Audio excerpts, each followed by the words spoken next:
There we go. Good evening, everybody, or good afternoon, wherever you are. Welcome to Paranormal and History's interview with the one and only Patti Negri. Thanks very much for coming along, Patti. We know you're a busy lady today. Just let you start by saying happy birthday.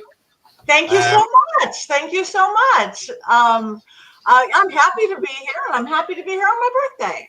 Hey. We're happy you took time out on your birthday to come along and see us. Just say hello to people in the chat first. Missy's in, Chaos is in, Brett's in, Take Me Out's in, Life After Life, Shadows of the Moon, Claire's in as well. Sorry if I've missed any above paranormals here as well. Thanks very much for coming in, folks. Hope you're all safe and well. So, Patty, thanks very much for coming. Great to have you here. If you just like tell us a wee bit about yourself and what you do, kind of thing. Okay, you want me to tell you about me? Okay, my name is Patti Negri. I live in Hollywood. I'm an LA girl, born and raised. I literally live in the Hollywood Hills, right under that Hollywood sign. I am a psychic and medium since birth. I've been talking to dead people since I was a toddler, doing seances since I was 7 or 8. I'm a witch. I just know what to do with herbs and oils and nature. A good witch. I don't do anything manipulative, but I do believe we can take fate into our own hands, and we can change, and we can truly create a life we love. So that's what I mean by it. Because I live in the middle of Hollywood, I do a lot of television. The show that most people know me for is Ghost Adventures, because I think I've just shot my 11th or 12th one of those. So I get to work with Zach and the boys, which is great, always an adventure. But again, I work all sorts of different shows that just, it's a whole different crowd. So that's it. I work with people. I see energy, I see spirit, so I do a lot of clearing and energy adjustment. And right now, in the craziness of the world, energy's crazy out there, just like we're crazy. Houses are crazy, businesses are crazy, offices are crazy. So I'm like running around on my broom like crazy. So you're busy kind of like 24/7? Yeah, kind of. Almost 24/7. I don't think I've gone to bed before 3 a.m. in weeks, and I always get up by 7. So I'm a 4-hour girl, but I've been filming something at night, or like I do Coast to Coast with George Norrie, which is in the middle of the night. Or the time I'm done with whatever all the things that I'm doing and the seances and the clients, it's 1 a.m. and that's like, oh my gosh, I haven't checked social media. Now I'm going to go on Facebook and Twitter and Instagram as I'm falling asleep. So, but I love it. I'm absolutely not complaining. I love every second of it. I always say that, I'll sleep when I'm dead, but I'm not going to sleep when I'm dead. No, you'll probably still be running about even after that. Yeah. So you're a sort of, see, that's the thing I like about you. You've got this very, very vibrant energy. It's a kind of get up and go kind of thing. And that's it really is a good way to be. Now, you say you've had your gift since you were a toddler. How did you first discover that you had your gift? I said, I thought everybody had it. I'm just regular little middle class upbringing, and I just knew. I was actually very shy, and I was quiet, and I just knew that the so-called what they called imaginary friends little kids have weren't imaginary at all. I knew, and I can get real information from the guy who was in the closet, from the kind of elemental creature under the bed. It wasn't particularly scary, or I just thought everybody did. I would out of body travel all the time. My mom would say, "Oh, we're going to go meet the new neighbors tomorrow," and I'd be like, "Oh, I went there last night." She's like, "You did not go there last night. You're 6 years old." I go. And I would just say, okay, they have a blue living room. They need to redo the wallpaper in the kitchen, and okay. And I just thought it was completely normal. And I honestly think kids are born with a gift. And just in our non-mystical modern society, it gets taught out of us where it's told it's our imagination. And imagination is a great thing, but not everything that seems like it's imagination is. So everything, like I said, the witch blood, whatever you want to call it. I've been talking to trees and natures and spirits, and I would literally be in my little backyard knowing what plants to put in my mother's wallet to give her money, but just I'd make weird concoctions out of muds and things like all kids do, but mine were powerful. So you were kind of different. How did that affect you growing up? Your teenage years, going to not secondary school, sorry, high school. We call it secondary school here. High school, and kind of thing. How did? Well, it's kind of the teenage years is where I want, I wanted to shut it down. You want to be like everybody else. In the 80s and stuff, I wanted to wear hats, because before I learned to really control it and turn it on and turn it off, I just wanted to be normal. But that didn't last very long. Then that whole new agey in the 80s things came in. I'd already become a seeker once I was, because I wasn't raised with any religion or anything like that. My grandfather, very famous psychoanalyst from Turkey, he was very Freudian, practically evangelical atheist. Thought religion was a weakness, spirituality was anything supernatural was just. He hung out literally with Isaac Asimov, Carl Sagan, Norman Lear, these very academic, and he wrote books on religion and debunking it, and so we just didn't mention that evil word God for some reason. But I would drive by a church or a temple or a synagogue or mosque, and I would see the energy, and I'd want to go in. I'd see that there was some magic there. It didn't even matter the denomination, but I wasn't until I was 13 and I was old enough I wanted to go to a church. I think a typical Christian, because there was some cute rock band or something, and I wanted to go to a rock concert. And my mom's like, and I was so scared to ask her, I would have felt safer going, can I go to an orgy or a rave? They would have said yes. but my mom was like, of course, you could do anything you want. And so I became a seeker. So I started studying religion, philosophy, way back when, from 13, 14 on. It's that 17, 18 when you just, but then that new agey thing came in, and I like that. And then I kind of started seeking again. That was a little too squeaky for me. I discovered paganism and what the Wiccan into witchcraft movement, and then the paranormal. Because there's other people who talk to ghosts. There's weird paranormal people. There's a whole scene. And but again, it was a short period of time. I kept it very separate though for years and years, because I'm a Hollywood girl. I was an actress, I was a dancer, and then I started a production company years ago. I still have it, and it was a very corporate production. I created big song and dance extravaganzas, industrial shows, and very, very corporate, very straight laced. And I'm like going, these people can't know that I talk to dead people, I dance around bonfires in a club. Okay, they can't know this. So I kept it really separate. So in 2000, and I was an actor, I do that on stage or camera, but not my witchy stuff, not my psychic stuff, not my medium, just separate. And then in 2008, when that great big economic crash happened, everything corporate went out the window.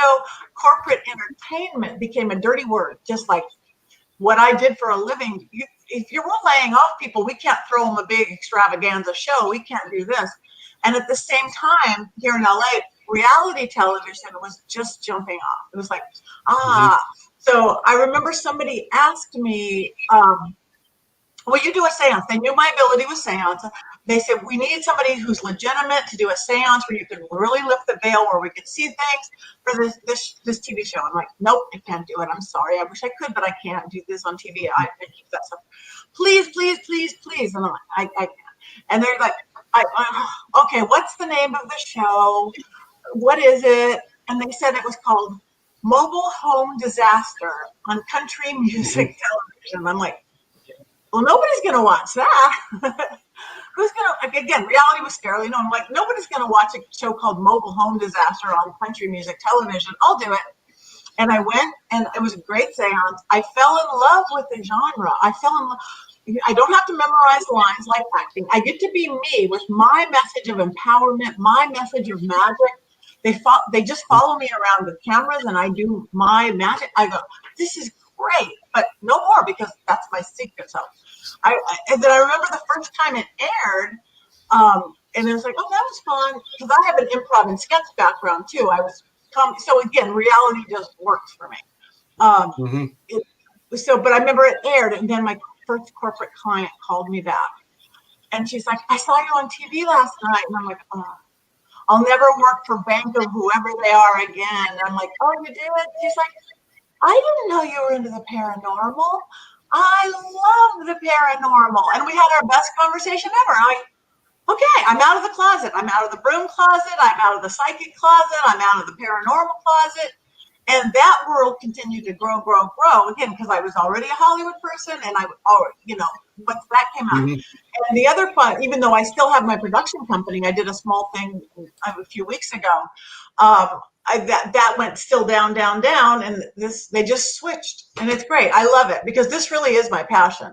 Doing my corporate stuff was about empowerment to teach people to get along, or motivation for sales, or HR policy. Now I'm doing it about magic and spirituality, and talking to folks. So that was your break into kind of reality TV, because I know you've done Flipping Out, you've done Beverly Hill Pawn, and you were on MasterChef as well with Gordon Ramsay. He's afraid of ghosts. Yeah, I've done dozens and dozens and dozens of shows. I mean, weird ones you've never. Pit Boss, bunches of episodes of that. Candidly Nicole, bunch of episodes of Bad Girls Club. Again, because once you're in the town, and I've been in the town always, once they know you're legit, once they know also camera, you're not going to be fumbling around and with cameras and things. So it just was kind of a natural, led by spirit. So yeah, it's pretty cool. I feel very lucky, very blessed, very grateful. So how did you feel working with Gordon Ramsay? I'm a big Gordon Ramsay fan. And I had when I read that you'd done MasterChef with him, because I'm a chef, and I watched Hell's Kitchen Nightmares, the lot of them, and I know you see two sides to the guy. In the kitchen he's kind of shouting and going nuts, and then you see him in kind of real life, and he's quiet. He was not quiet, but he's kind of mellow. How did you find him to work with? He's actually a big teddy bear. That's part of his. I'm Gordon Ramsay, and he is definitely afraid of ghosts. When we were, because it took me. I'm really not a chef. I'm a good witch. I'm a good magical. I'm not a good chef. My hobby, and I started out with web, but my hobby is beating unbeatable odds. So I did it. I beat like 70,000 people to get on Wipeout, this TV show, to prove my prowess that way. And then I'm like, okay, I got the physical thing. That was hard. That was scary. Okay, I got kicked out of cooking class in high school. I'm going to try out for Master Chef. So I played the whole witch card. It took 6 months, literally, like 100,000 people. I remember my first audition, I made Eye of New Pumpkin Soup or something. But I wanted to teach magical cooking. I wanted actually, there's a difference if you stir clockwise and you're putting love into a thing, and counterclockwise. And Gordon, when you yell at people, it really does make a difference. That goes into the food. There's energy there. So I just kept going further and further. And I'm like, any second they are going to figure out that I do not know what I'm doing. Any minute they're going to, but I kept going further. We'd be at this fancy kitchen, this chef school kitchen, and doing it. We'd have to do things from home. I'm doing things, showing them what herbs and oil. And then we get there, and before you even start filming, you're sequestered. All those competition shows, there's all these really big laws and rules. The second you arrive, they take away your cell phone, your tablet, your laptop. You're not allowed, the whole time you're on that show, you are not ever allowed to talk to your family. If you have kids, your husband, your dogs, your cats, they take away computers. They don't want you news. They're afraid you're going to go talk to TMZ or something, because it's all so secretive. And competition, there's federal laws. So we spent a week. They put you with roommates. You don't even have a key to your room. In the hotel, we're sequestered because they need an eye on you at all times. Like if you have to leave, say, I wanted to go to the gym, or the poor smokers who smoke, if you want to go outside and have a cigarette, You'd have to wait, call a production assistant. They'd have to stay with you. So the tensions are rising. The whole week you're doing interviews, or they're taking you shopping to get things that you need. Um, they'd give you, okay, here's this money if you need something even before the stuff you're buying for your food. I would be at the grocery store going, oh yeah, that's good, I'll get chicken. And then I'd see there's a dress store next door. It's like, I'm buying a scarf. Oops. And even in going to it, it was scarier than they said you could bring 5 things from home. You could bring 5 of your items you want for cooking from home. Most people brought maybe their favorite pan or some herbs that they brought from their trip to Italy or France, something of their personal thing. Mm-hmm. I brought a witch meter, a magic wand, a witch's thumb. I brought nothing to do with cooking, but I use them in my magical cooking. But when I got scared is that first time in the MasterChef kitchen. It was just like when I went on Wipeout, I was like, oh my gosh, I'm going to fall 500 feet into, ice water and get hit in the, I was like, I have to cook for Gordon Ramsay and Joe Bastianich. And I was so scared. I just wanted to jump out of my skin. And then they've got all these cameras there and I'm trying to which way is the salt shaker up? But we did it, and I like those kind of challenges. But we get there, and even though the MasterChef kitchens, you guys have your own, they're saying they're beautiful. They're actually on the outside. This was an old warehouse that was redone. And Gordon, I see this. He's talking to me. So you're a witch, and I'm a witch. I talk to dead people, yeah. And you see this little bead of sweat dripping down Gordon Ramsay's. It's like, oh, he's like, are there ghosts here? I'm like, yeah. And I go, of course, this place has history. There's spirits here. Actually, this corner over here. And 2 beads of sweat are dripping down Gordon Ramsay's. It was pretty funny. I mean, I didn't last any more than that. It's like I was very eliminated, but it was the 6 months getting there and getting on air. It was fun. It was scary fun. I love to be that kind of scared. I don't want to be scared like jumping out of an airplane scared. I want to be scared like that. Just that kind of chill. You see, your TV career is quite extensive. Your movie career, as well. You've done Spaceman, Reverse Heaven, Portraits, and you've done 21st Century Romance, I think it was called. Sorry. Not to mention all your TV appearances as well. Did you find that interfered with the paranormal side of your work as well, or did you manage to fit it all in? Yeah, no, it doesn't, because honestly, when the paranormal stuff we do, like you guys do, I'm very left brain, right brain. Your left brain is your logical reasoning, brain that we go through the rest of our lives with. The right brain is the one that you use when you're on an investigation, when you're being a psychic or a medium. And actors, artists very much use that right brain. So that same thing. So even like in Hollywood where I live, it drew in, yes, the writers, the actors, the spiritual people. I have a monastery, a nunnery, a Vedanta center. They gather into Hollywood because it's this special energy of people. I think probably a lot of actors, musicians are very, very psychic, very, very intuitive. They may not channel it into seeing ghosts or on investigations like we do, or summoning and doing ritual like I do.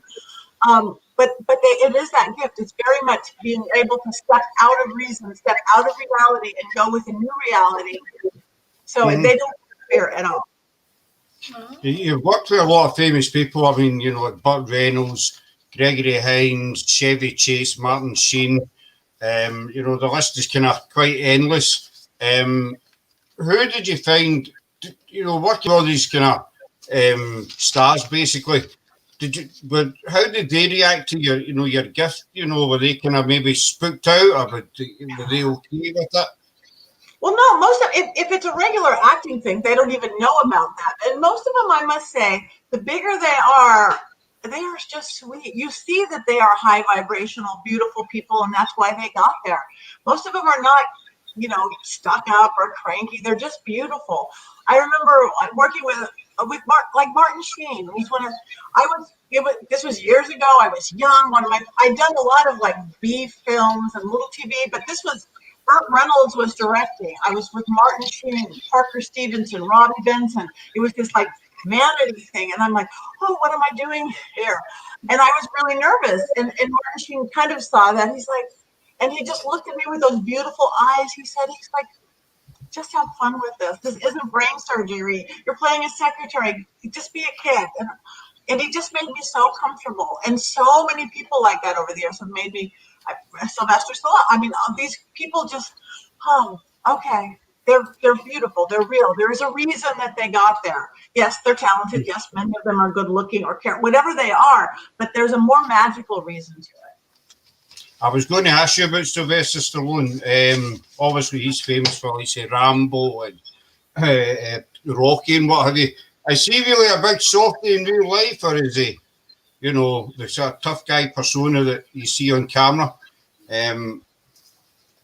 Well, this was, again, one of my first things ever.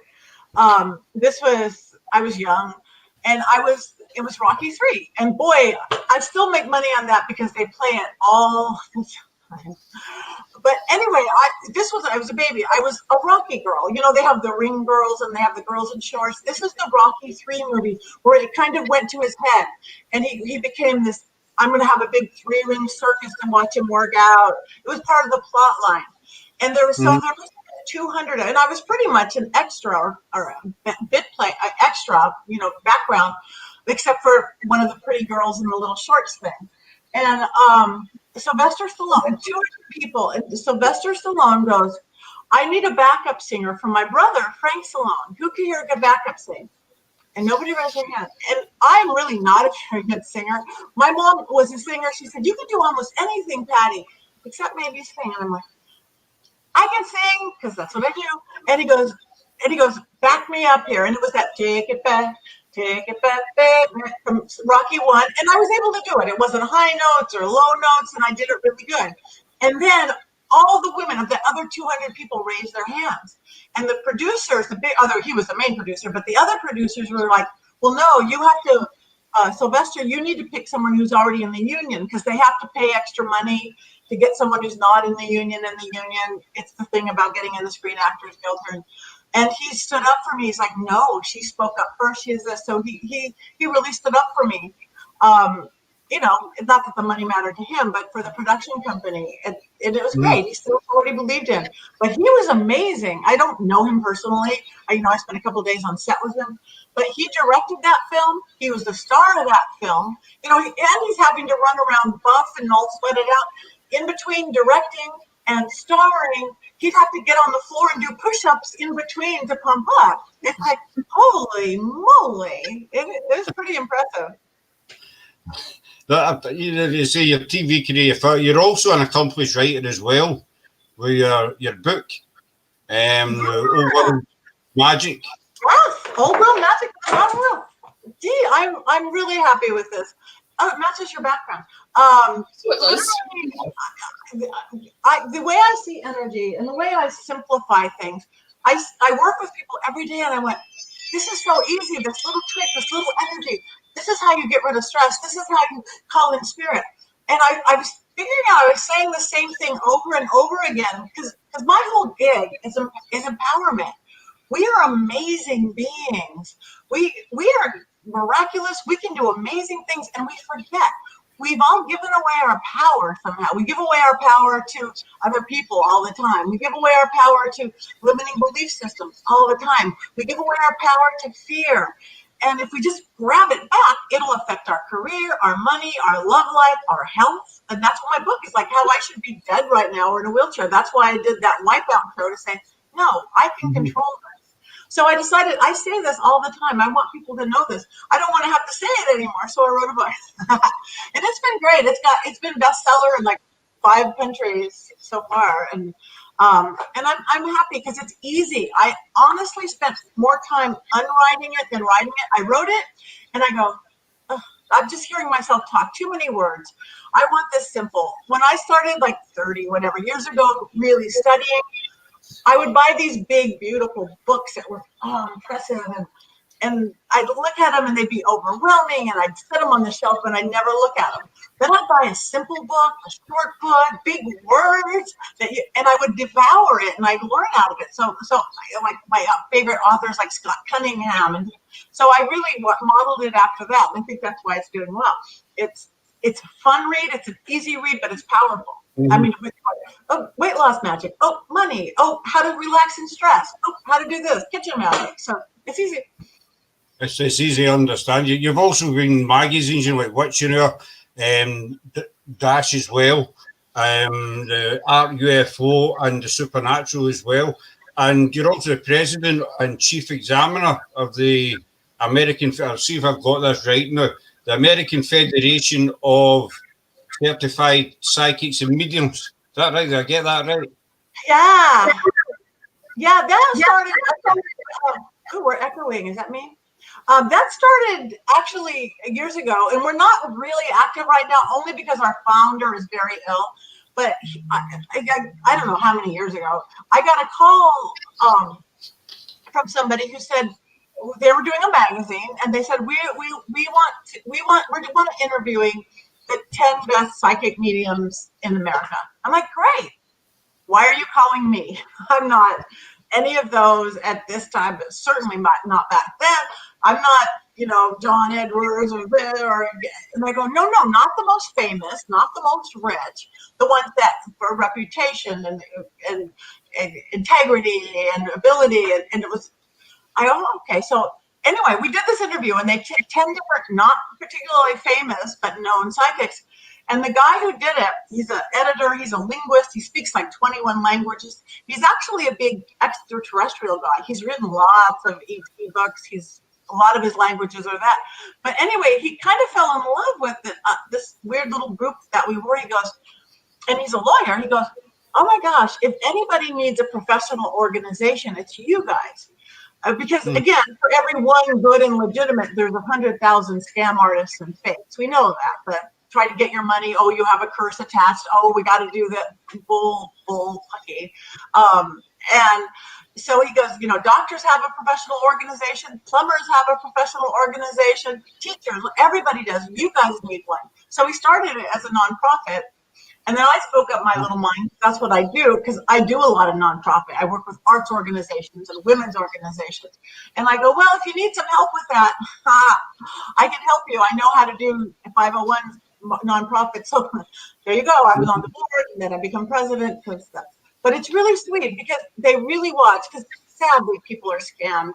I can't tell you, even still daily I get called. Well, I saw a psychic and they charge you blah, blah, blah. Okay, fine. It doesn't matter if it's $25, $2,500. That's your rate.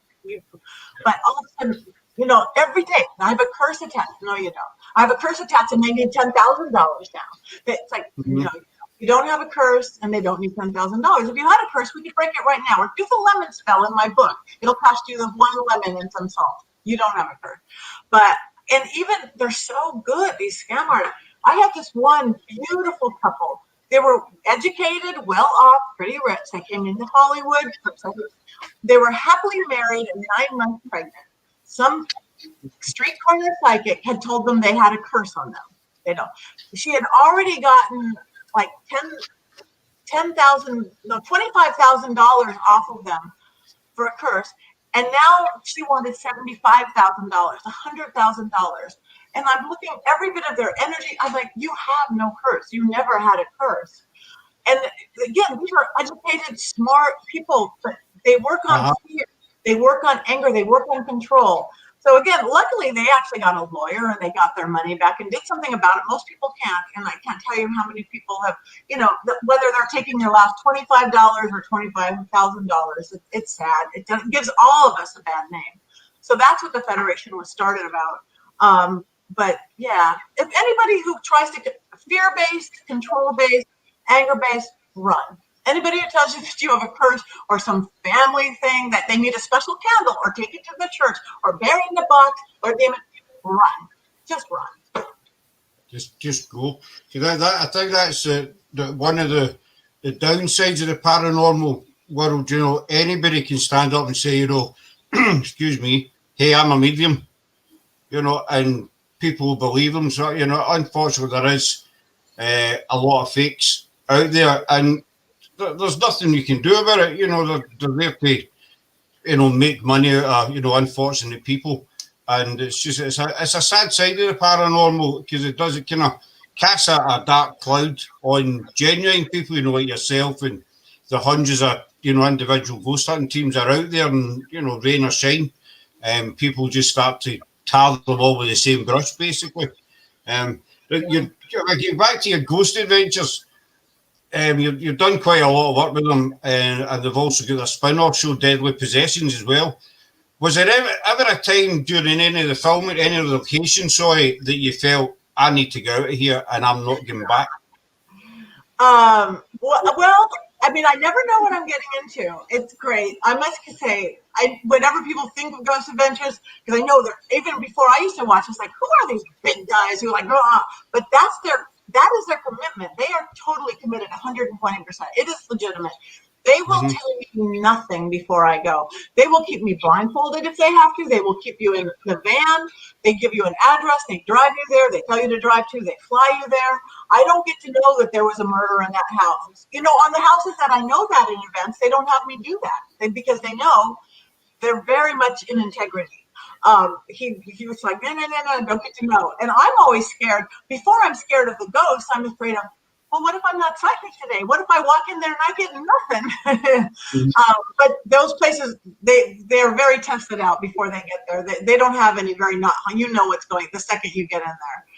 I was working with I can't talk about it yet recently on this. Oh my God. It's like, okay.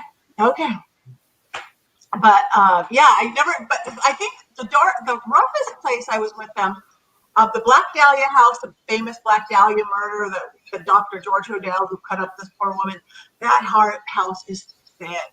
I had done a different seance and show there before that, and on that show I was thrown against the wall. And then when I was doing Ghost Adventures there, I did seances, but you just walk in, that guy is evil, that spirit is evil. Just because he must have been evil in life and evil in death, and he's got some girls held there. That was dark.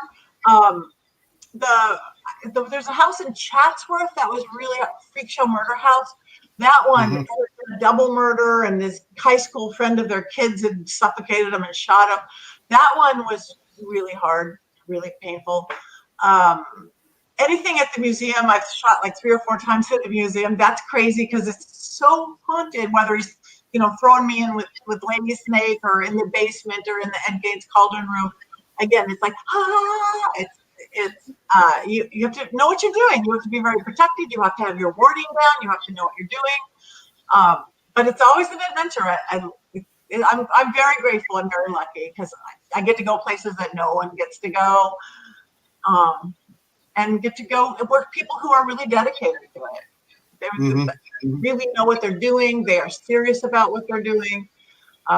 They're professional about what they're doing. There's a question I need to ask you. One of my friends, when I heard you were, you were coming on, and it's part. If I don't ask you just now, I'm going to forget all about it. So it's up here. I'm going to ask you. They say you worked with quite a lot of famous stars, Stallone, Martin Sheen, Chevy Chase, etc. Was there any of them, Emma Stone as well? Was there any of them a kind of diva? You read these stories about some of the big celebs, and they've got a big list of demands, every time they go on set. Have you ever, was any of them ever a diva? See, I'm asking for a friend. I'm asking for a friend. Not almost. And when I did the Chevy Chase movie, he was a little crazy at the time. Sorry, I have to not answer that. He was, I think he was having a child at the time, and that was being directed. We were on location in Santa Barbara by William Friedkin, the very famous director, William Friedkin. That was a crazy, but it wasn't so much diva. It was kind of just insanity. We're on location in Santa Barbara, and everything was like this. That was cool though, because I got to dance with Gregory Hines. I'm a tap dancer, and he's like, was the world, and I'm like, he wasn't even dancing in the movie, but he took over the choreography. So I was like a kid in the candy store. So, but Chevy Chase was really crazy at that time. Friedkin was really crazy, but almost always nice. Yeah, almost always nice. Always remember. Funny ghosts. Honestly, I mean, a famous ghost. I was because of the clearings and stuff I do. You guys, I don't know if you guys know who Aaron Spelling is. He was the Yeah. big producer of the '80s. Love Boat, Fantasy Island, of which I worked both of those shows. I was a Lava Girl on Fantasy Island. I was one of the passengers worked the boat. So it was so funny. So again, I spent my youth on Love Boat and Fantasy Island. But years later, recently, his house, used to say stuff. His house was like the biggest, most expensive one in Beverly Hills, like 50,000 square feet. And the new owners were actually being kept awake. They had all this activity going on. They wouldn't let the guy sleep in the master bedroom. I mean, the house was the size of a town. And I literally had to get the ghost of Aaron Spelling out of the master bedroom. So the new owners, that was funny. I'm like, oh my God, this is such a reversal. And I have this young couple again doing all these crazy things in this house, and to cross him over, Aaron Spelling didn't bother the wife or the children. I guess he was tired of women by then after, his wife Candy and Tori. He just kept the guy awake. So that was pretty funny. Of celebrity ghost being a little weird. He didn't want to leave the house. It's like, it's not your house anymore, Mr. Spelling. You can go anywhere you want, but you can't stay here. That was actually going to be one of my questions. Celebrity ghosts. Because you spend a lot of time in Hollywood. You've done a lot of work there. I was going to ask you, about have you ever encountered any famous ghosts? Yeah, some of them really like to make themselves. I mean, a few, of course, on TV. I did this other cooking show called I don't know what it's called, Beverly Hills something, and they wanted it's about the food, of course, but they wanted to see if I could bring back Marilyn Monroe, Frank Sinatra, Marlon Brando, and Elvis. And food is the star. So they made Elvis's favorite food, which was fried peanut butter and banana sandwiches. Marilyn's favorite food, which was caviar hot dogs, these funny little hot dog things. Marlon Brando, which I think was osso buco, and chow mein or something for Frank Sinatra. And then I had to give them my witchy side magical. You have to use dandelion in this. I had to challenge them on that. So again, in a TV setting, which isn't always conducive to seance work, especially a food centered where the food has to be lit.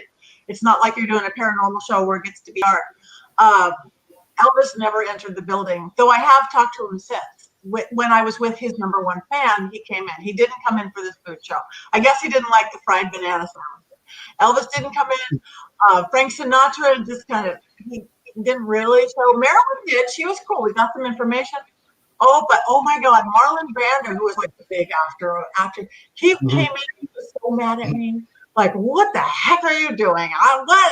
He didn't want to be doing some stupid reality cooking show. I was like, I'm sorry, Mr. Brando. It's like, Mr. Moses. Oh, I'm so sorry, Mr. Brando. I mean, what were we thinking, having you do television and not film? I mean, nowadays, actors do film and TV. In those olden days, a film actor never did TV. Sorry. As I say, you've done an awful lot, 24/7 with your writing, dancing. What do you do to let off steam? When you're away for the sort of work side of things. Do you get any particular hobbies that you do just to vent? My sanity. I mean, I like people. I love people. That's why this lockdown thing is hard. But I live under the Hollywood sign. Every day, 6 days a week, I go up to the Hollywood Reservoir. It's Lake Hollywood. It's literally in the middle of the city. It's halfway between Hollywood and Burbank.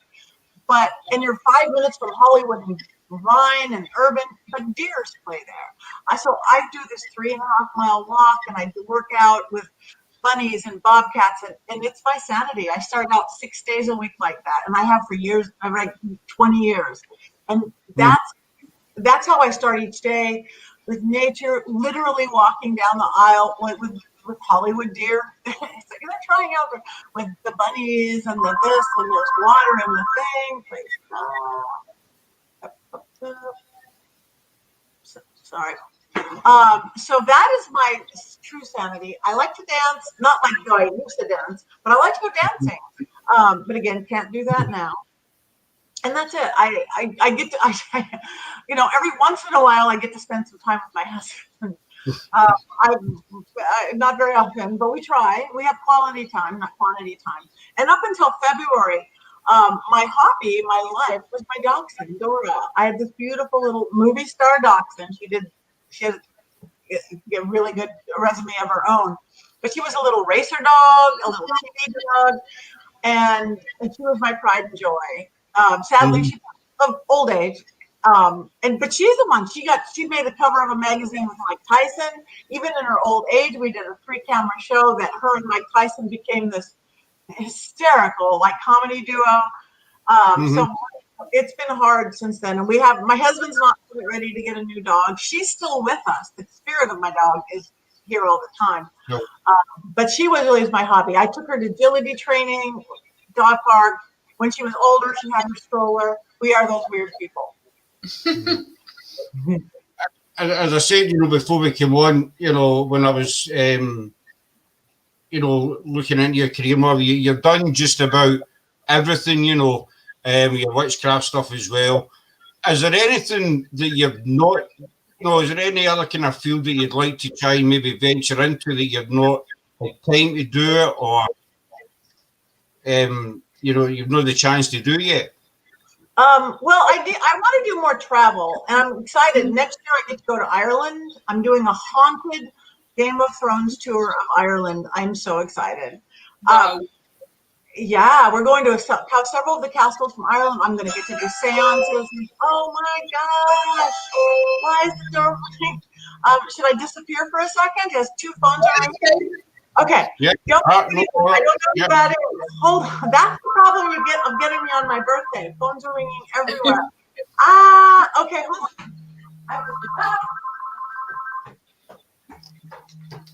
on. See who's all in chat. Through the paranormal, hi there, freaky geeks here. Maureen's here as well. Just have a wee look through the chat, guys. Angela Robertson's here. Alan Smith here. Welcome, buddy. I should have muted. Paranormal Chapel, excellent. Thanks so much for coming in, guys. Hi, guys. Sorry, I had 3 phones and the doorbell ringing. I apologize. I live in chaos. It's all good. Okay, so where were we? What did you ask? You're going to Ireland. Oh, I'm going to Ireland. Yes. And so I'm excited about that. I haven't traveled quite. I've been to France, which I loved, and I've been to some really old castles in France. I got to do a seance in this room that was built for seances, and a French actress was there, Genevieve Bujold, so that was cool. It's like, of course I'm in France. Though there's big language barriers in talking to ghosts from faraway countries where they don't speak your language. So I'm excited about that. There's a lot of places in the U.S. that I haven't gone yet either. I a lot of back east. I want to go to Gettysburg and stuff. As far as the paranormal world, and then I also want to do ghosts or no ghosts. I would love to travel to weird spiritual places all over the world and just see what their practices are and their practices. That's my thing, studying religions, cosmologies, belief systems, and seeing how they all, the jungles of Borneo over here. I want to be like Josh Gates, the girl Josh Gates. I don't know. So, obviously, you were talking about you going to Ireland, there's loads of castles, etc. And we were talking the other night about a lot of people go to cemeteries. It seems to be one of the favourite places for ghost hunting, the cemeteries. I think there's 2 different kind of opinions on that. Some people think that they are haunted, other people are of the opinion that they're not. What's your opinion on? Do you think cemeteries are more kind of haunted than other locations? Well, I think spirits hang where spirits hang. They certainly can be. I personally kind of like happy ghosts. I mean, on the TV shows, you don't get to go to happy ghosts. They want to go where the mass murderers are. And it sells better to go to the old prison or the insane asylum. Mm-hmm. But in Hollywood, we have some happy ghosts. There's a great cemetery, Hollywood Forever, where they hang out and have a good time. All these old movie stars are there. I like the Hollywood Roosevelt Hotel, like Marilyn Monroe hangs out there. Montgomery Clift, I got to stay in the most haunted room once, and him and his boyfriend. I played the trumpet. They knocked me out. American Legion, that was my very first ghost adventures.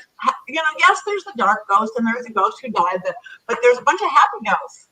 Again, that doesn't play as well as television, but we have some here, because the one thing I do believe, wherever they are, one place is as haunted as the other. And land does make a difference. Like mining towns, like here in the West, because of the ore, the copper, the silver, the amplifies things, you're going to get more haunting. But as far as where the ghosts are self, big in life, big in death.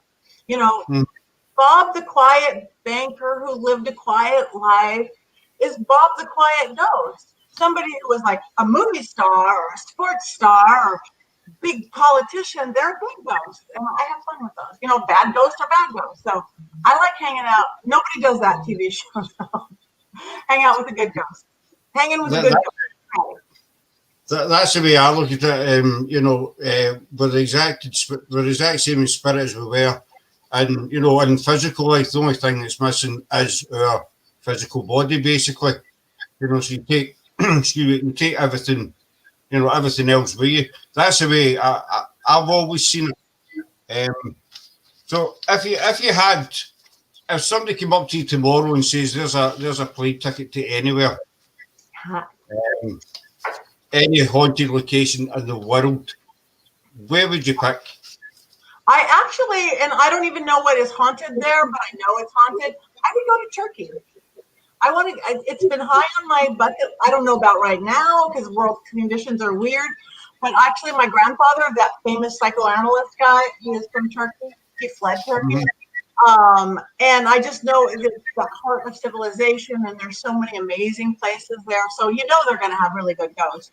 I've been to Greece before. I got close, but never to Turkey. So if somebody had to be a plane ticket and you can go anywhere you want, I would go find the ghosts there. I don't know where they are. So I don't have I want to go to this place or that place. Because in Greece you done was that toga treasure hunt thing. Yeah. Because my production company, Braindew Entertainment, again, I still have, we specialize in interactive stuff. It's not just here we're doing a show for you. I get to do like scavenger hunts across the Greek islands, photo safaris for celebrity. It's pretty fun. So there's a lot of ghost hunting teams out there, and a lot of new teams starting out. Now, obviously, you're at the top of the field, basically. What kind of advice would you give to anybody who's just maybe wanting to start out in the paranormal, go investigating, that sort of thing? I would say read up a little bit, whether it's a book about it, Doug Baggins' book for anything. Know what you're doing, and I would also say, so you can take it seriously, because it is serious. It's the people that get in trouble are out there. Okay, Eddie goes out here, and they come and they don't know what they're doing. I would say, whenever possible, start out with people who know what they're doing. Get involved in a team that's already working. There's one almost everywhere. It doesn't be a famous team, Fred Jones City, a little paranormal team. Work with people who've done it, whether they know the equipment. Usually there's a medium on the team. Start there. Don't just start on your own. Don't just show up at a place. And also, and this is even spiritual development, have some protection techniques and know who you're going to call if you get scared or what you're going to call. Doesn't have to be one thing, but work within. You don't want to just panic and do. If you work with Jesus, you're going to call him Jesus. If you work with an angel thing, you work with different cosmologies. You work with, have your backup plan. It doesn't matter what it is. Work within your own path and belief system. But it's like being armed with information, if nothing else. And take it seriously. About respect.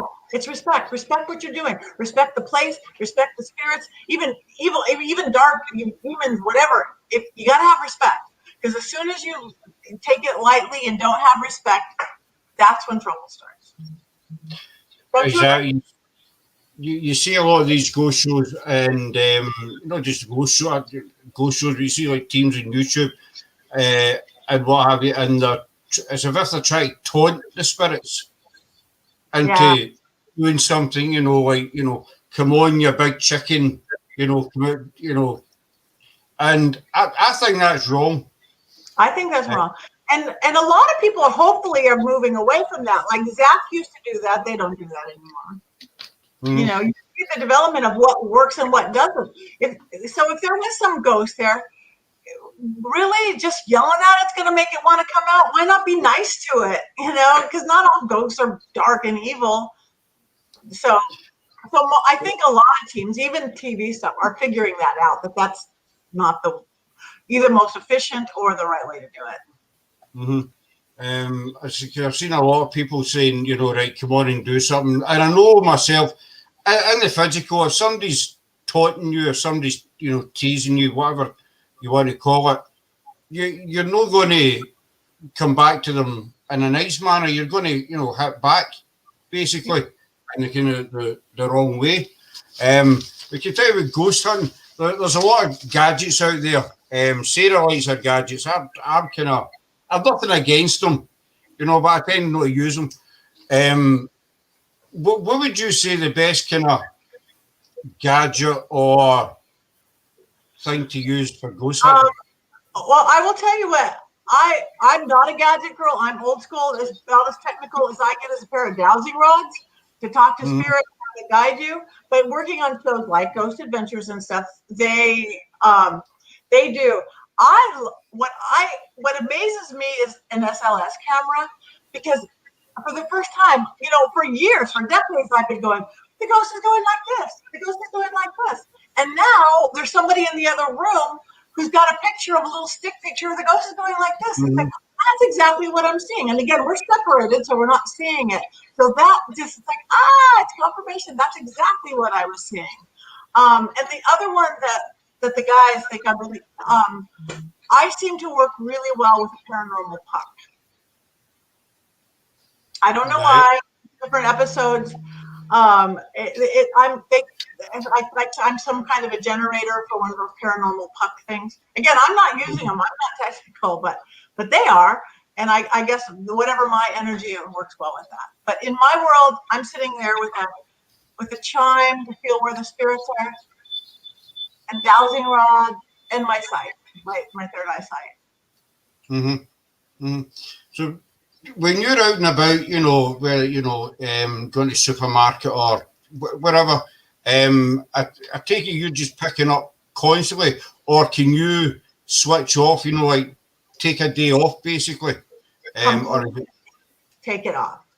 I learned that again when I was a little kid, even at 80. I have an on-off switch, and I think everybody should. You see people who get too much, and they're. I don't want to be in the grocery store looking at people's dead relatives. I want to go shopping. I don't want to be like, I don't know if you have your Long Island medium. Your mother wants to talk to you. That's not my business. I don't even think that's ethical if they haven't asked for my help. But again, I love her. Not about her. People know she's there. There's a whole crew. So that's television. People, when she walks up to somebody, there's cameras there. But I learned to have an on-off switch. Different medium psychics do it different ways. It makes both sides stronger. I could go through my regular day and just be, I'm not an empath. I'm not taking on your angst or your headache or your sadness. I'm not seeing your ghost. I'm just regular old Patty. And then when you turn it on, it is that much stronger. Again, it's that separation, separation of this world, that world, the here and the other. Makes both better and stronger. And I think there's a billion ways to do it. Just find one that works for you. I think everybody should do that, and that makes both sides better and living life easier, way easier. So a lot of these shows, I know I keep talking about shows, but you're probably YouTube as well. As soon as they hear something, a lot of them call it demonic. They jump to the demonic conclusion right away. It could be just a grumpy spirit. That's the way I look at it. But do you find a lot of them, as soon as they get they sort of jump on the demonic subject and I agree with you. I think demons get credit for so much stuff. I believe there's a bunch of cranky ghosts out there, and they're not demons. They're not. A demon, you're gonna know. I think is a demon. I think 90% almost what people say it's demons. No, it's not. It's just a cranky ass ghost. You just yelled at him. He's gonna yell back. He's not a demon. Demon, you're gonna kind of know it. There's demons out there. I even had somebody. And it wasn't even a demon. This is my scariest story. Again, it wasn't even TV though. We had 4 cameras. It was filmed. When I was at house Charlie Chaplin built. Rolling Stones lived there. Mamas and Papas. Marilyn Manson lived and recorded there. It's in my neighborhood. I literally, because someone got disrespectful, somebody burst into flames. Literally, a V up his back, angel wings of fire, screaming. 2 cameras caught it. It wasn't even a demon. It was a cranky ass ghost. But I just feel, the jump on, and I feel that this is just my opinion, that it's more for effect than anything else. But as you say, it could be some grumpy old man that maybe didn't like kids in the physical life. I think we've all met one in our time. Some kind of grumpy old man that doesn't like kids, and things like that. I think they jump on the demonic side of it too much. I know you push your time because it's your birthday and you've got things to do. People want to talk to you. What? Just one last minute. What's next in line for you? Actually, this week, Hollywood's been really bad as far as I've been working a lot because private clients, seances, clearings, but TV is just picking up. This next week, I work with he's a comedian, American comedian, Trevor Moore. He has he's funny. He has a kind of a talk show. I'm kind of a psychic sidekick. We're starting filming again Halloween week, which is great. I've got to go through all this protocol, all these COVID tests, quarantine, until we get to the set, and then I think you live in a bubble. No. So that, like I said, I've maybe been filming with the guys, but I can't talk about that. And that's it. We're seeing LA come a little bit back to life.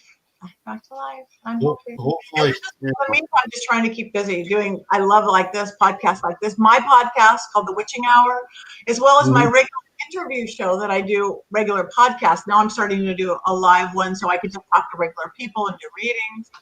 I love it all. Well, hopefully we'll get you back on because I know your witchy stuff as well. I want to talk about and what have you. But as I say, because it's your birthday, I know you're kind of pushed for time. But we arranged to get you back on again. Sure. As I say, there's more stuff that I want to go over with you. But it's been great having you on. It's been absolutely fantastic having you on, and we're very honoured that you took an hour out of your birthday to spend it with us and everybody in chat. And so everybody in chat, thanks very much for coming in. We hope you enjoyed our time with the famous legendary Patti Negri, and we shall see her again soon. And that's us for tonight, folks. Patti, can you just hang on just for 2 minutes in the panel after we go off? Is that okay? Right. So thanks very much for coming in, folks, and thanks very much again, Patti, and we'll see you again soon. Thank you. Thank you. Bye. Bye.